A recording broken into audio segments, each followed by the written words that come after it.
धरती पर भगवान, बच गई बच्ची की जान।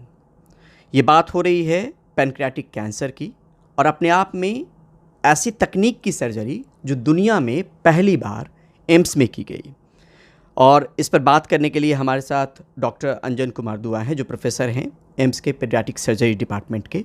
सर, बहुत बहुत शुक्रिया कि डॉक्टरेसी से बात करने के लिए। कहा जाता है कि डॉक्टर वाकई भगवान हैं। अगर कोई बीमारी है और उसका इलाज है तो एम्स की तरफ लोग उम्मीद से देखते हैं। उस उम्मीद को एक बार और आप लोगों ने पूरा किया है, और दुनिया में पहली बार ऐसी तकनीक से यंगेस्ट पेशेंट की सर्जरी की गई है जिसमें उनकी जान भी बच गई। तो थोड़ा सा तकनीक के बारे में बता दीजिए, और वर्ल्ड वाइड जो ये पहली बार ये मतलब ये सर्जरी हुई और सबसे कम उम्र के पेशेंट में हुई, थोड़ा सा बता दीजिए। जी बिल्कुल। तो हमारी जो पेशेंट थी, ये 11 साल की एक लड़की, जिसमें एक छोटी सी गांठ है, जिसको हम स्पेन के नाम से टेक्निकली कहते हैं। स्पेन यानी solid pseudo papillary epithelial neoplasm. ये एक बहुत ही रेयर कैंसर है। पैनक्रियास नाम की जो ग्रंथि पेट में डीपली सीटेड काफ़ी गहरी जगह पे होती है, छोटी सी ग्रंथि जहाँ से हमारी पाचक तत्व निकलती हैं पचाने के लिए। उसमें कई हिस्से होते हैं, जिसमें हेड, नेक और बाकी का हिस्सा होता है। कैरेक्टरिस्टिकली ये हेड ऑफ पैनक्रियास से ही उभरता है, और इस लड़की में भी पैनक्रियास का हेड से ही उभर रहा था। अराउंड 4 to 5, 4 से 5 सेंटीमीटर की छोटी सी गांठ, जिसको निकालने के लिए ट्रेडिशनली अप्रोच जो बच्चों में किया जाता है वो है चीरा लगाकर। बीच में ऊपर से नीचे मिड लाइन एक चीरा लगता है, और इसको करीब से करीब 4 से 6 घंटे लग ही जाते हैं, क्योंकि जटिल जगह पे है और पैनक्रियास के आसपास बड़े नसें हैं जो खून का प्रभाव पूरे शरीर को पहुंचाता है। तो उनको बचाने की ज़रूरत पड़ती है, जिसमें काफ़ी समय लगता है। जटिल समस्या है ये, और ऐसे जगह में है कि जिसको हमें बाकी आसपास के जगहों पे, ऑर्गनों पे चोट ना पहुंचे, इसलिए इसकी ध्यान रखा जाता है। आज तक इस तरीके के गांठ को निकालने में लैप्रोस्कोपी की यूज़ केवल एडल्ट्स में होती थी, क्योंकि ये ट्यूमर, पैनक्रियाटिक ट्यूमर एडल्ट्स में काफ़ी कॉमन है, जिस वजह से सर्जन्स काफ़ी हद तक आज तक तकनीक डेवलप कर चुके हैं लैप्रोस्कोपी करने में। लेकिन इस उम्र में बच्चे में रेयर भी है, और क्योंकि पैनक्रियाटिक ट्यूमर्स ओवरऑल देखा जाए बच्चों में कम होता है, तो इसकी तकनीक इतनी रिफाइन नहीं हो पाई है बच्चों में।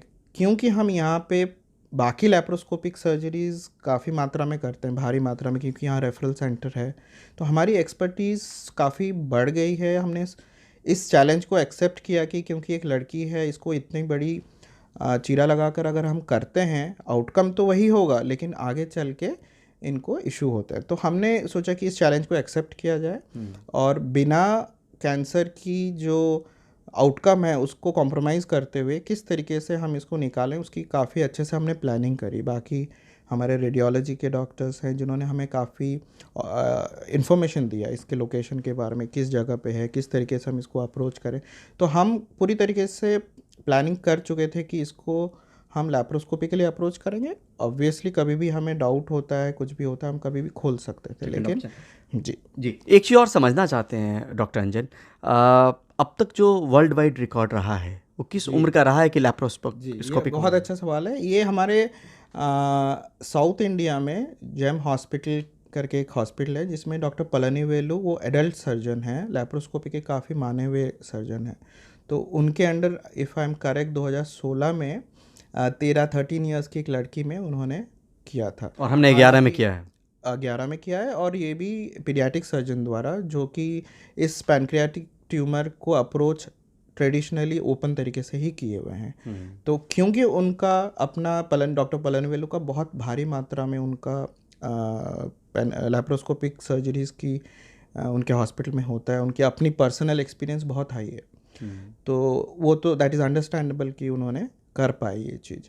अगर देखा जाए पीडियाट्रिक एज ग्रुप में और पीडियाट्रिक सर्जन के हिसाब से अगर देखा जाए, तो ये डेफिनेटली हमारा मानना है कि सबसे कम उम्र की लड़की है जिसमें हम कर पाए हैं। एक चीज़ और समझना चाहते हैं इस बातचीत को बढ़ाने से पहले, जो पेरेंट्स अगर सुन पा रहे होंगे, उनमें किस तरीके के उनके बच्चे में कॉम्प्लिकेशन दिखे तो डॉक्टर से तुरंत संपर्क करें कि इस तरह की चीज़ें हो सकती है, अंदेशा इस तरफ इशारा करती है। हाँ, ये बिल्कुल इम्पॉर्टेंट है, अवेयरनेस के लिए सबको जानना ज़रूरी है कि ऑल्दो इस स्पेन नाम की बीमारी में कोई कैरेक्टरिस्टिक फीचर नहीं है, कोई एक सिम्टम नहीं बोल सकते, लेकिन पेट में दर्द, ऊपरी पेट में दर्द होना, इसी गांठ का अगर ज़्यादा इसको छोड़ दिया जाए, अगर आप इसको अटेंड ना करें तो धीरे धीरे साइज़ में बढ़ता है, जिसके चलते जो पित्त की नली है, बाइल डक्ट कहते हैं, उस पर वो भी उसी के आसपास होता है, तो उस पर दबाव पड़कर पीलिया होता है। तो इस तरीके का पीलिया जो एक्सप्लेन नहीं हो पा रहा है कि किस वजह से है, तो उसको नेग्लेक्ट ना करके तुरंत बॉडी की इमेजिंग किया जाए, यानी किसी तरीके से देखा जाए कि कोई सर्जिकल कॉज तो नहीं है। मोटे तौर पे पेट दर्द की ही शिकायत पेट रहती है और दर्द, लगातार पीलिया। वाला है वो। बिल्कुल लगातार कह सकते हैं, ऊपर नीचे भी होता है, लेकिन पीलिया एक बहुत इम्पॉर्टेंट सिम्टम है जिसको हम कहेंगे। पीलिया के साथ अगर पेट में दर्द है तो उसको तुरंत कार्रवाई करनी चाहिए, डॉक्टर से मिलकर उसका कारण की तरफ कार्रवाई करनी चाहिए। कैंसर का नाम सुन के किसी को भी डर लगता है फिलहाल, और पैनक्रियाटिक कैंसर, इसका रिकॉर्ड क्या कहता है कि इसमें किस तरह की गुंजाइश होती है, संभावनाएं किस तरह की होती है जिसमें सफलता मिली है? तो देखा जाए तो पैनक्रियाटिक ट्यूमर बाकी ट्यूमरों में से काफ़ी रेयर है। अगर आप कहें ब्रेन ट्यूमर, बोन ट्यूमर, इन सब से कंपेयर तो बहुत ही कम है। लेकिन अगर होता है, जैसे पैनक्रियाटिक के भी कई सारे अलग अलग ट्यूमर है, WHO जो हमारा मेन बॉडी है उन्होंने क्लासीफाई किया हुआ है अलग अलग तरीके से, उनमें से ये एक ट्यूमर है जिसको माना जाता है, इस पर्टिकुलर ट्यूमर में अगर आप सही समय पे इसको निकाल दें तो इसकी पूरी तरीके की माना जाए कि सर्जिकली अगर हम निकाल देते हैं तो ये पूरी तरीके से क्योर हो गया। हालांकि आपको समय समय पर आगे चेकअप की ज़रूरत है, लेकिन इसको इस स्पेन की बीमारी में माना जाता है, अगर कंपेयर करें बाकी ट्यूमरों से, इसके आउटकम को हम कहेंगे अच्छा ट्यूमरों में से है, जिसे अगर सही समय पे पूरे निकाल दिया जाए तो हम मानेंगे कि बच्ची आगे चलकर पूरी अपनी नॉर्मल लाइफ लीड करेगी। आपने कहा कि ये ज़्यादातर लड़कियों में या महिलाओं में होता है, उसके पीछे अगर कुछ? इसका कारण आपको समझना पड़ेगा कि किस सेल से या कोशी से निकला है। अगर हम देखेंगे, हम जब बच्चा छोटा होता है उसमें कुछ जब छोटा बिल्कुल 1 सेल से 2 सेल, 2 सेल से 4 और इस तरीके से जब बनता है फीटस के रूप में, उस दौरान कुछ गड़बड़ी होती है जिसमें जो गोनाडल रिज कहते हैं, जिसमें अंडकोश बनता है और टेस्टिस बनता है बच्चों में। स्पेसिफिकली ये वो सेल से आया है जिससे कि फ्यूचर ओवरी बनती है।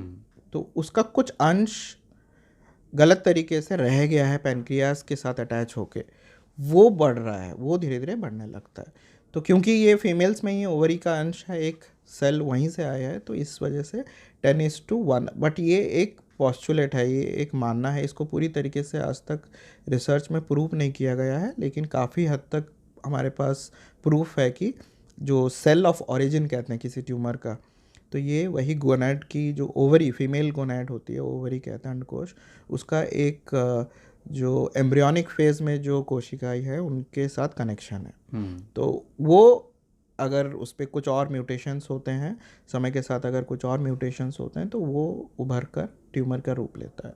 18 साल से कम उम्र में आप क्या लगता है तादाद कितनी पैनक्रियाटिक कैंसर के पेशेंट्स की आपके पास आप देख पाते हैं? और हाँ, ये बहुत अच्छा सवाल है। ये हमारी बाकी ट्यूमरों में से, जैसे हम किडनी की ट्यूमर देखते हैं, काफ़ी ज़्यादा है हमारे इस एज ग्रुप में। हम लोग 18 साल तक के बच्चों को कैटर करते हैं, तो सबसे ज़्यादा तो आएगा अगर तो किडनी ट्यूमर्स, जिसमें विल्म्स ट्यूमर सबसे ऊपर रहता है।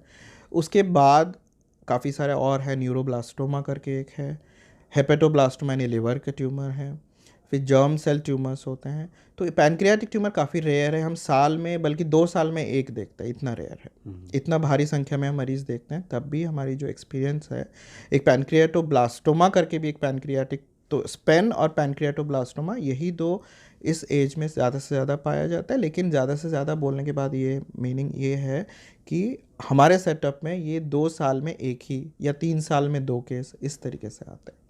क्या ये बचपन से ही हो जाता है जब आप जन्म लेते हैं? नहीं, बचपन से नहीं होता है, ये डेवलप करता है ओवर टाइम। लेकिन जो कोशिकाएं जो बाद में रूप लेता है ट्यूमर का, वो बचपन से हैं। तो किसी किसी में ये डेवलप करता है समय के साथ, किसी किसी में वो दब के ही रह जाता है, वो उभर कर नहीं आता है। तो इन सब चीज़ों में शोध चल रहा है कि किस बच्चे में क्या कमी रह गई कि वो इस ट्यूमर का रूप ले लिया।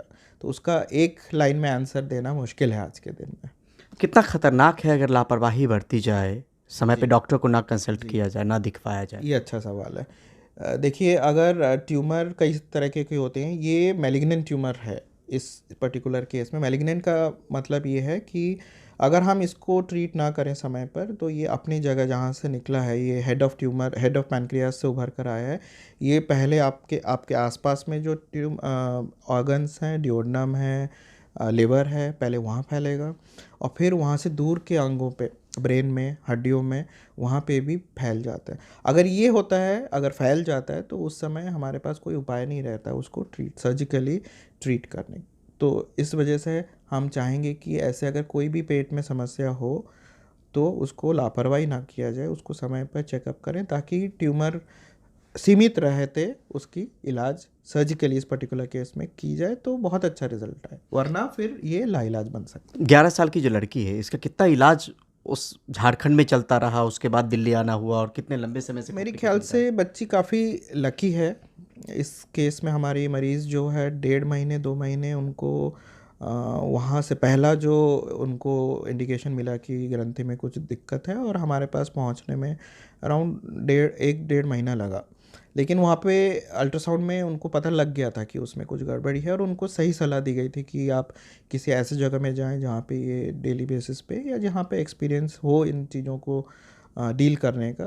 तो वो पहुँचे हमारे पास मेरे ख्याल से 14-15 दिन के अंदर हम उनको पहला मुलाकात और ऑपरेशन के दिन के बीच में 2 हफ्ते का गैप था, जिसमें हमें प्लानिंग करनी पड़ी।